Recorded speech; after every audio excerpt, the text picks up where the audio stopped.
"Let us see," said the Queen, "what the Count says." And she opened the letter and read: "Madame, being unable to have the honour of writing to you myself, by reason of a wound I have received in my right hand, I have commanded my son, the Count de Guiche, who, with his father, is equally your humble servant, to write to tell you that we have just gained the battle of Lens, and that this victory cannot fail to give great power to Cardinal Mazarin and to the Queen over the affairs of Europe.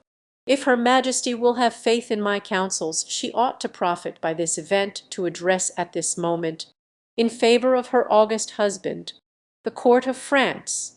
The Vicomte de Bragelonne, who will have the honour of remitting this letter to your Majesty, is the friend of my son, who owes to him his life, in case your Majesty may have some verbal or written order to remit to me.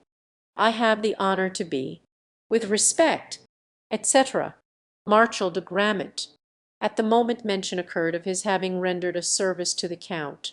Raoul could not help turning his glance toward the young princess, and then he saw in her eyes an expression of infinite gratitude to the young man.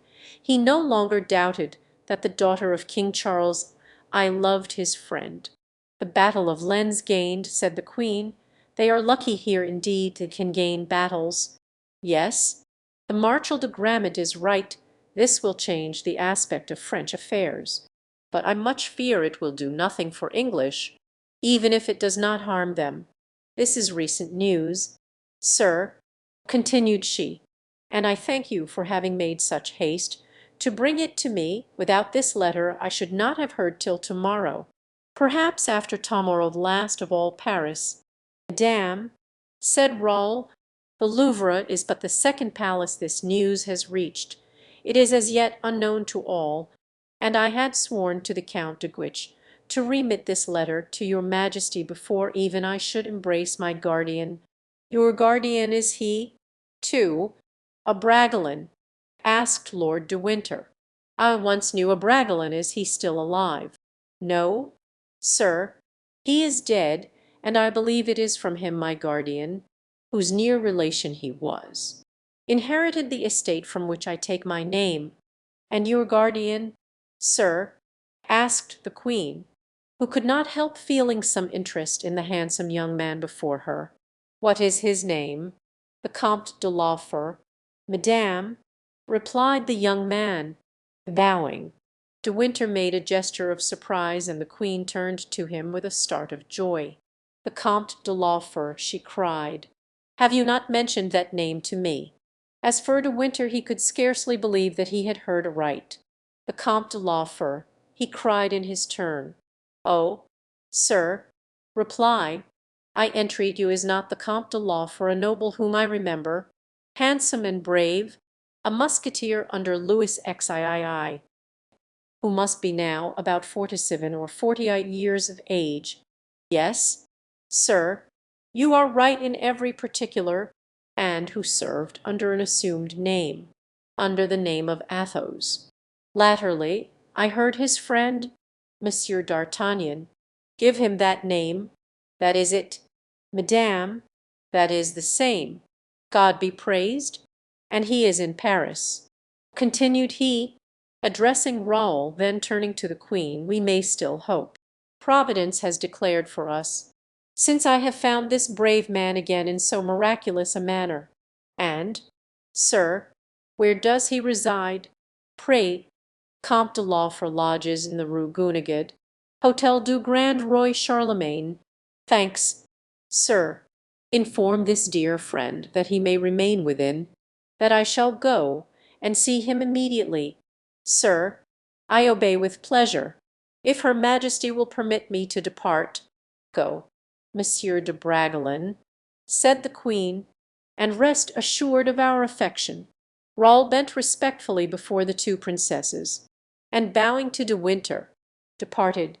The Queen and De Winter continued to converse for some time in low voices, in order that the young princess should not overhear them, but the precaution was needless, she was in deep converse with her own thoughts. Then, when De Winter rose to take leave, "Listen, my lord," Said the Queen, I have preserved this diamond cross which came from my mother, and this order of St. Michael which came from my husband. They are worth about 50,000 pounds. I had sworn to die of hunger rather than part with these precious pledges, but now that this ornament may be useful to him or his defenders, everything must be sacrificed. Take them, and if you need money for your expedition, sell them fairlessly, my lord. But should you find the means of retaining them, remember, my lord, that I shall esteem you as having rendered the greatest service that a gentleman can render to a queen, and in the day of my prosperity he who brings me this order and this cross shall be blessed by me and my children. Madame, replied De Winter, your Majesty will be served by a man devoted to you.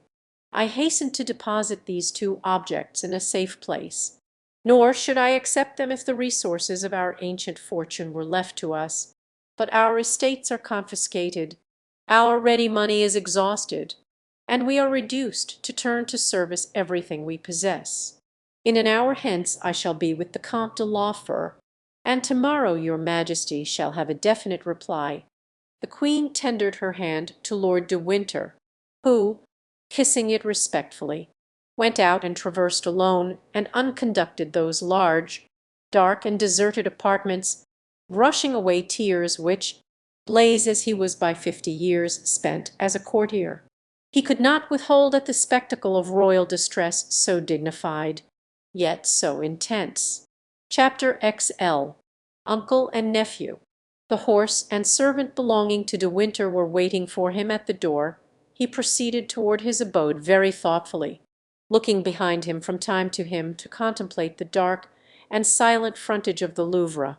It was then that he saw a horseman, as it were, detach himself from the wall and follow him at a little distance.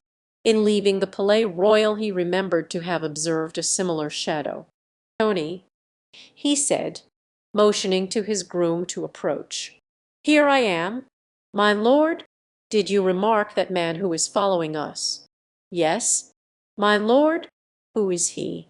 "I do not know. Only he has followed your grace from the Palais Royal, stopped at the Louvre to wait for you, and now leaves the Louvre with you." "Some spy of the cardinal," said De Winter to him. "Aside, let us pretend not to notice that he is watching us.